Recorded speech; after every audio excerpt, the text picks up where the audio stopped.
Buenas tardes, buen domingo, ¿cómo están ustedes? Espero que muy bien. Hoy nos vamos a preguntar, ¿por qué importa la tecnología?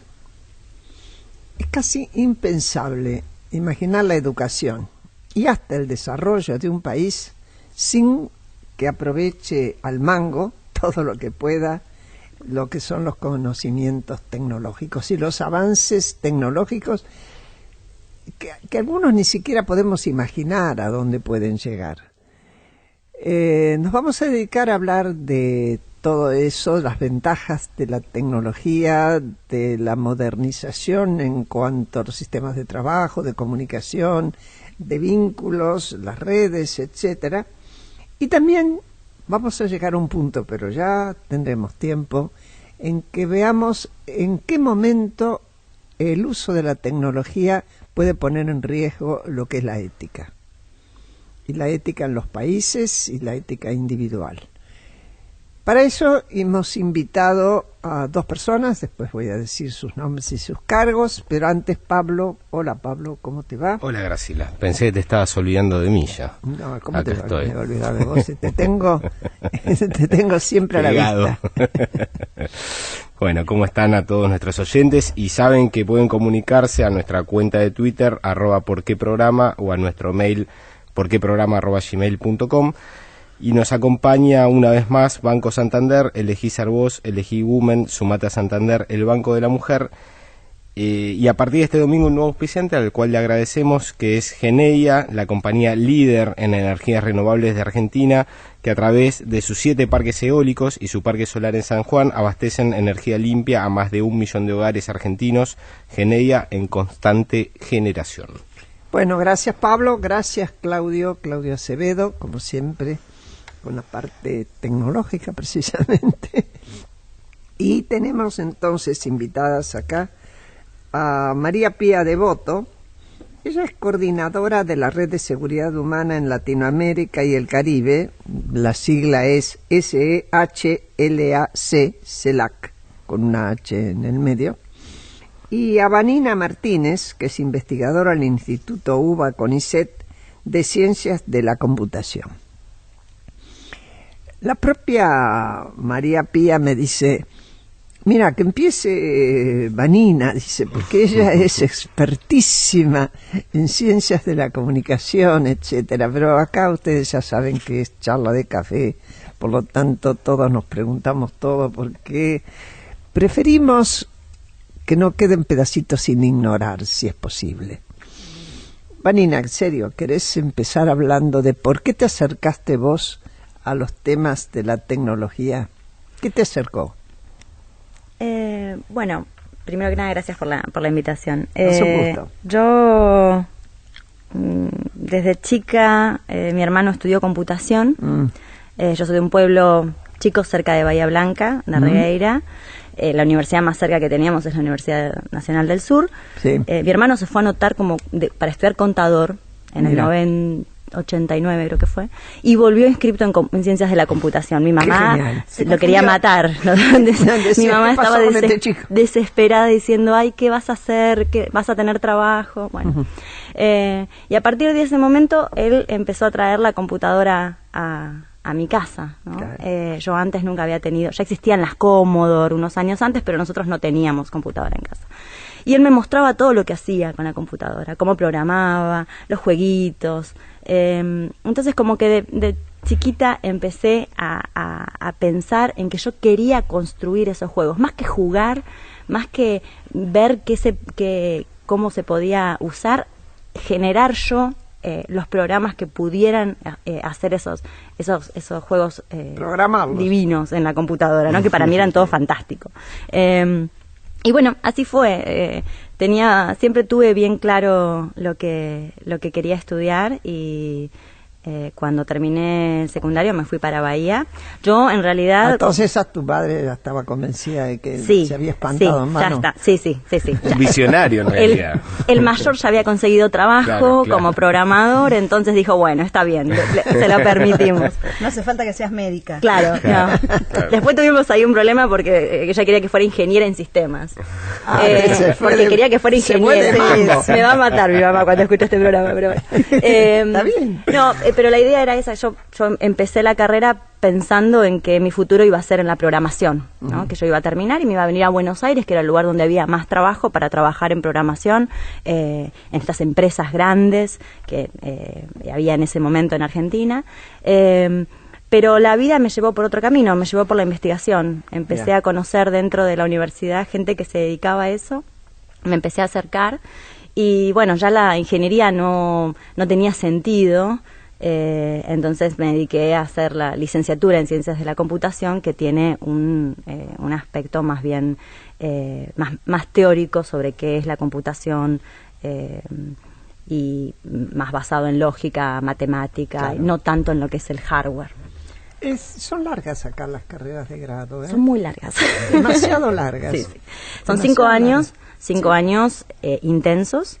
Nosotros en general cuando escribimos algún tipo de reseña o algún currículum para el exterior, ponemos que la licenciatura en Ciencias de la Computación o cualquiera de las licenciaturas es equivalente a un máster. Claro, porque te iba a decir, un bachelor más máster. En ese máster. Tiempo la gente te hace una licenciatura y un máster. Exacto.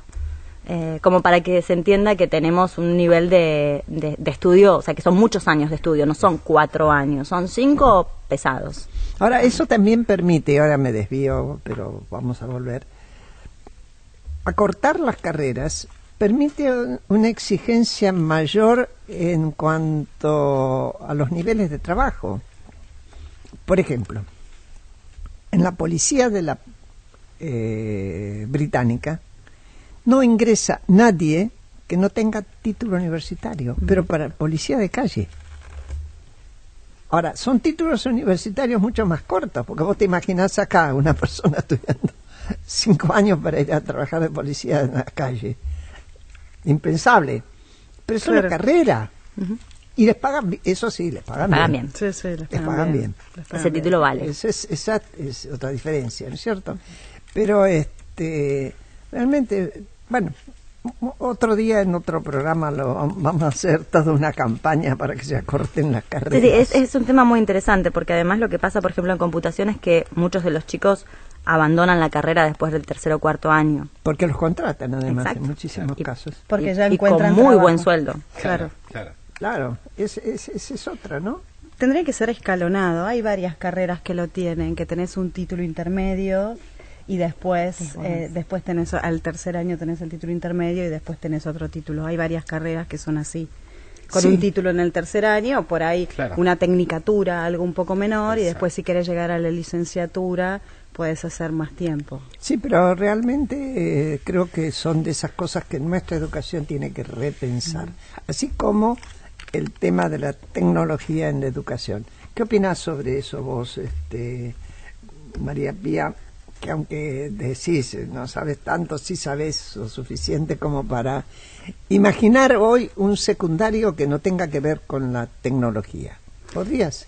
Es completamente impensable que los chicos jóvenes que nacieron en otra generación, la relación, es observar la relación que tienen con la tecnología y los usos que le pueden dar a la tecnología y hacia dónde pueden llegar, no solamente por un tema de comunicación, por un tema de acceder a los últimos papers, de poder acceder a lo último que existe en relación a la investigación y a los temas que puedan estar estudiando, sino también por cómo se relacionan. Hoy las relaciones de la gente joven es a partir de la tecnología. Eso tiene sus ventajas como todo y sus desventajas, y hay que tener como los cuidados especiales de la gente que no se conoce y que puede llegar a aceptar en una red social. Pero es fundamental la tecnología y cómo van avanzando y hacia dónde estamos yendo. Nosotros, no sé, somos de la era donde los teléfonos se marcaban, eran los teléfonos negros, que había un círculo y el número iba y después volvía. Es cuando uno habla con sus hijos o cuando habla con hijos de amigos, con conocidos, no pueden creer, ¿cómo que? ¿Y había dinosaurios en tu época? Porque la pregunta posterior a explicar que cuando yo era chica no tenía televisión a color es, y con todo este tipo de preguntas, es, ¿y en tu época también había dinosaurios cuando eras chica? Pero una vez Susana Jiménez... Pero ese estaba vivo, era diferente la pregunta. No, te digo que saltando a la diferencia de edades, que es obvia, a mí me preguntaban, ¿pero qué hacías vos en televisión? Exacto. ¿Cómo hacías vos sin la televisión? Y bueno, lo mismo que hacían ellos cuando no miraban televisión, jugábamos. Sí, con otras cosas. Cuentos, y abstraías. ¿Cómo? Y aplicabas también la abstracción, ¿no? Y para pero, los juegos. Sí, en algunos juegos eran tan mecánicos como cualquier otro y otros tenías que ser creativo. Y si no, ¿cómo hacías? Sí, incluso lo que comentaba Vanina con el tema de las carreras, lo que van a cambiar las carreras para el futuro, ¿no? Ya las carreras tradicionales se van a ver completamente transformadas, hay muchos puestos de trabajo que no van a existir más. Me hiciste acordar una anécdota de una amiga mía que me dice, mi madre era súper liberal y a mi hermano y a mí nos ofreció que podíamos estudiar lo que quisiéramos mientras estudiáramos, si fuera ingeniería o arquitectura. Me hiciste acordar de esa anécdota y es así que ella es arquitecta y su hermano es ingeniero. Bueno, en casa de mis nietos, que una es abogada, la mayor, y el otro está en un año termina ciencias económicas, pero además le encanta la batería y estudia en el Manuel de Falla, con lo cual se exige un montón. Los dos dicen, sí, no, la fuerza de voluntad nuestra se llama Celia, que es la madre. La madre que dice, toca toda la batería que quieras y va a todos los espectáculos que hace el hijo, pero la facultad no me la vas a dejar. Exacto. Vos recién, María Pía, contabas o planteabas como un interrogante hacia dónde vamos con respecto al uso de la tecnología, y por lo general hay como una mirada, como una tecnofilia y una tecnofobia a la hora del enfoque, ¿no? ¿Ustedes cómo ven cuáles son las ventajas que puede llegar a tener la tecnología para el desarrollo de la humanidad? Creo que es lo que nosotros nos tenemos que preguntar en serio, porque hacia dónde vamos es natural, estamos yendo hacia un lugar, estamos yendo a algo completamente tecnológico, un mundo completamente tecnológico, y me parece la pregunta que nos tenemos que hacer con este programa, que es la pregunta del por qué y está relacionado a lo que vos decías, Graciela, es ¿cómo vamos a vivir nosotros en ese mundo? Porque ese mundo ya está, ese mundo es decir, ¿cómo estamos viviendo? Va a suceder, cómo estamos viviendo, y lo que tenemos que pensar es cómo vamos a vivir nosotros en un mundo completamente tecnológico, cómo nos vamos a relacionar con esa tecnología, y es una pregunta profundamente filosófica. Absolutamente. Sí, María Pía. Sí, un poco siguiendo lo que vos decís, Pía, ¿no? Es... perdón, Vanina, sí. Yo creo que no podemos, digamos, dada la cultura que tenemos, dada el momento en el que estamos viviendo, no podemos seguir avanzando, que vamos a seguir avanzando, por supuesto, sin plantearnos cómo hacemos nosotros para que esto no se vaya de las manos, tanto como decías vos, individualmente como socialmente, como estatalmente, ¿no? No es para tener miedo, pero es, digamos, nosotros ya, digamos, como sociedad tenemos un nivel de conocimiento que podemos aplicar para pensar críticamente sobre la tecnología que nosotros creamos, que la hacemos nosotros. Esto no es magia. Es el ser humano, no viene de otro lado. Nosotros la creamos, nosotros demandamos que se solucionen ciertos problemas, nosotros aceptamos soluciones, entonces somos todos responsables en ese futuro que estamos formando, Y tenemos las herramientas educativas y cognitivas para pensar acerca de eso. En otras tecnologías que tal vez no fueron tan disruptivas, que no llegaron a todos los márgenes de la sociedad, tal vez tiene sentido que no haya habido ese planteo, ¿no? Creo que nosotros no tenemos ese privilegio. La tecnología, la inteligencia artificial, el software en general, abarca todos los rincones que nos podamos imaginar. Y no podemos hacer la vista gorda y seguir aceptando cosas sin pensar en lo que estamos haciendo, ¿no? Al mismo tiempo, fíjate vos que tu propia historia, sí. Vos dijiste, yo soy de un lugar cercano a Bahía Blanca, lo cual supone un lugar cercano a una de las grandes ciudades dentro del país. Y pensé todo el tiempo, yo me voy a armar como programadora de todas estas cosas, en un pensamiento infantil. Pensabas al principio, yo voy a hacer esos jueguitos, pero me voy a ir a Buenos Aires.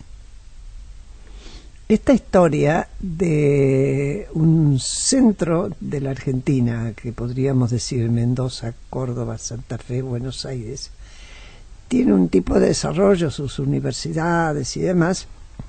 Incluso Bahía Blanca como una rama, pero después la oferta de trabajo nos hace pensar. Yo estaba leyendo hace 2 o 3 días un artículo escrito por el ministro de Kulfgas, sí, ministro de la producción, de producción, donde hablaba de la ley del conocimiento, ¿no? Y cómo se la ha retocado y demás, y ponía, bueno, que en realidad se va a insistir mucho en las MIPYMES, dice, y en las pymes para que tengan acceso y demás, y apuntaba al desarrollo en el interior. Y la verdad que es cierto que en general quien desarrolla los conocimientos que tienen que ver con la computación y con el hardware y con todo demás, se vienen a donde están las grandes compañías. El asunto es, y otro desafío, y este es político ya, es cómo se lleva al interior esa herramienta que tiene que ver con el desarrollo, ¿o no? Son decisiones políticas, en realidad, y decisiones estratégicas de un país. Si vos querés, bueno, vos viviste en Estados Unidos y estudiaste en Estados Unidos, Vanina. Yo en este momento tengo un sobrino estudiando en una universidad en Estados Unidos, y lo que cuenta, las dimensiones que tiene la universidad, la tecnología, adentro de la universidad, que no es como de las universidades más grandes o más prestigiosas que nosotros podamos pensar. Adentro hay un estadio para 70.000 personas, y están construyendo un nuevo estadio y tienen su centro y tienen acceso para estudiar y para investigar. Es un campus y no es de las universidades más conocidas o que nosotros más conocemos. Entonces eso es una decisión política, pero es una decisión estratégica, ¿no? De hacia dónde vamos y cómo podemos hacer que, como todos los que trabajan, y vos que has trabajado mucho en política y en el interior del país, es, no sé, Dios descansa en San Martín de los Andes, pero atiende en Buenos Aires, digamos. Siempre tienen como ese tipo de... Sí, es así. Es así. Fíjate vos que un candidato del interior te pone carteles en Buenos Aires y en los accesos a Buenos Aires, porque es donde circula mucha gente. Sí. No, te iba a decir que las herramientas tecnológicas para lograr que esa transición se haga existen, claro. ¿No? Es más que nada una cuestión... Además no es lo más caro. No, para nada. Y de hecho, por ejemplo, Bahía Blanca en los últimos 15 años se ha convertido en un lugar donde hay varias empresas que hacen desarrollo de software, y la mayoría de la gente trabaja remoto. Claro. Porque están en proyectos que involucran gente en Buenos Aires, gente en Estados Unidos.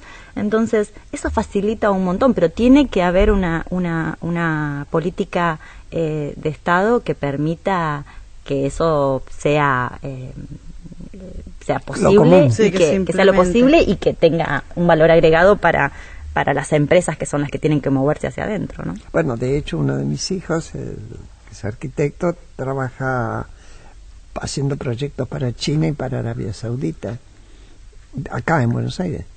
Sí, no es ciudades enteras. No es necesario necesario trasladarse. No es necesario trasladarse. Y lo mismo con la educación. En principio uno podría tener expertos en cualquier área, dando clase o dando seminarios en los lugares más recónditos, ¿no? Y en cuanto a los desafíos del Estado, recién estábamos hablando también de la relación ética, ¿no?, de la tecnología. ¿Qué se imaginan, o por ahí ya lo están aplicando, que se pueda promover desde el Estado para ese uso más equilibrado de la técnica? ¿Pero dónde entraría en conflicto, Pablo, el tema de la ética? No, digo, en cuanto a esta mirada, digamos, de una tecnología que se puede desmadrar, que planteaba recién Vanina, sí. Bueno, debe haber seguramente la posibilidad de algún tipo de regulación como para que eso no ocurra, y ahí el Estado por ahí tiene algo para decir. Bueno, hay en algunos países, estamos hablando, y eso Vanina lo va a poder desarrollar mucho mejor que yo, que tienen ya regulado la utilización de la inteligencia artificial, ¿no? Le ponen ciertos límites para un uso ético de la inteligencia artificial. Incluso hubo algunas iniciativas acá con el gobierno anterior. Es un tema que está en agenda, cómo se puede limitar y se puede evitar y prevenir el mal uso de las aplicaciones de la inteligencia artificial. Bueno, ahí ya tendríamos que ver cuál es el mal uso.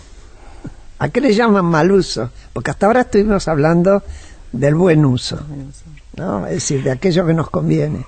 Como todas las tecnologías, uno lo puede usar para el bien o para el mal, ¿no? O sea, un cuchillo, algo muy básico. El arma sola no se dispara. Exactamente.